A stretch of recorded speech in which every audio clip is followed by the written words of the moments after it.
नमस्कार दोस्तों, स्वागत है आप सभी का। दोस्तों, हमारा रतलाम मंडल भारतीय रेलवे में एक प्रमुख रेलवे डिवीज़न है।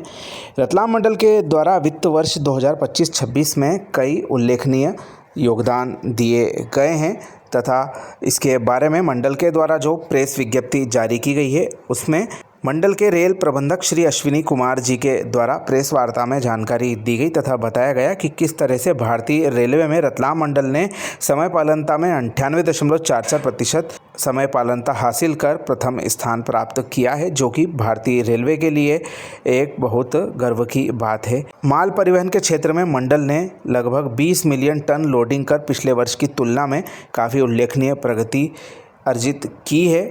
वहीं उज्जैन स्टेशन पर यार्ड रिमॉडलिंग और प्लेटफॉर्म नंबर 8 को नागदा एंड से जोड़ा गया है और पिछले वर्ष की आय से भी अधिक बढ़ोतरी देखी गई है।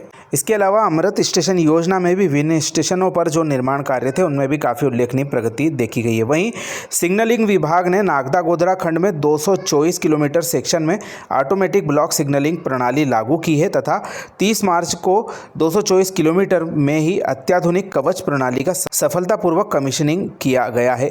61 स्टेशनों पर सीसीटीवी कैमरे भी लगाए गए हैं तथा 11 स्टेशनों पर इलेक्ट्रॉनिक इंटरलॉकिंग प्रणाली भी स्थापित की गई। इस बारे में अधिक जानकारी रतलाम मंडल के डीआरएम श्री अश्विनी कुमार जी के द्वारा दी गई। आगे आप देखिए मीडिया को क्या बाइट दी गई। रतलाम मंडल पंक्चुअलिटी में पूरे भारतीय रेलवे की सभी मंडलों में नंबर 1 स्थान पर रहा, जो कि हमारे लिए बहुत गर्व का विषय है और इसके लिए मैं मंडल के सभी कर्मचारियों को, अधिकारियों को उनको धन्यवाद देता हूं और उनको बधाइयाँ देता हूं।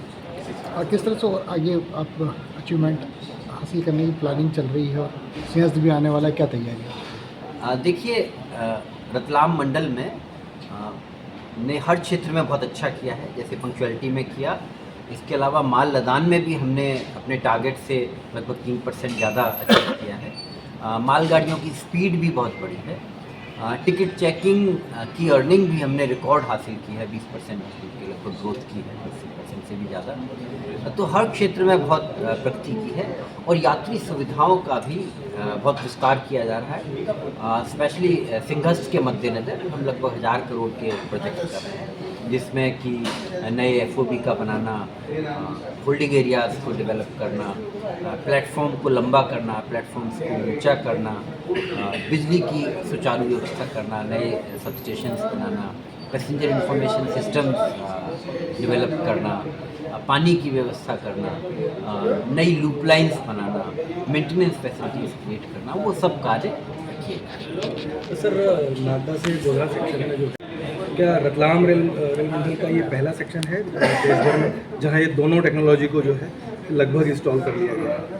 देखिए, ये हमारे लिए बहुत गर्व का और संतुष्टि का विषय है कि इस साल हमने अपनी पूरी मेल लाइन जो नागदा से गोधरा तक है, पूरी लाइन पर ऑटोमेटिक सिग्नलिंग का कार्य पूरा किया और इसमें एक छोटा सा पैच छोड़कर 60 किलोमीटर का, बाकी सब हमने कवच सिस्टम भी, जो कि हमारी सेफ्टी को और सुदृढ़ करता है, ट्रेन की सेफ्टी को, वो भी यहाँ पर लागू किया। तो ये दोनों प्रणालियों को लागू करने से हमारी न केवल कैपेसिटी बढ़ती है बल्कि सुरक्षा भी बहुत ज़्यादा बढ़ती है। सीएस के पहले हमेशा 1 साल 1.5 साल पहले लगभग प्रपोजल चले जाते हैं कि कितनी ट्रेनें और चलेगी उज्जैन पहुँचाने के लिए, ऐसा कुछ तय हुआ?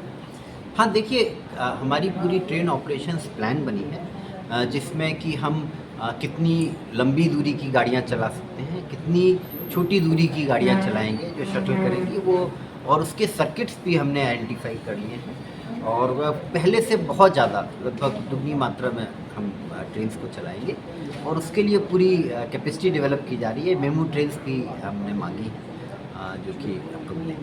मतलब क्या ये 160 स्पीड के लिए रेडी रेल रूट होगा? नहीं, इस रूट को हम 160 के लिए डेवलप नहीं कर रहे हैं, चित्तौड़ वाले रूट को। ये 110 पर ही हम इस पर अभी ट्रेन चलाएंगे, लेकिन इसका अगर जब भी हमको स्पीड अपग्रेडेशन करने का ज़रूरत पड़ेगा तो इसको आराम से कर पाएंगे, दिक्कत नहीं। Thank you sir.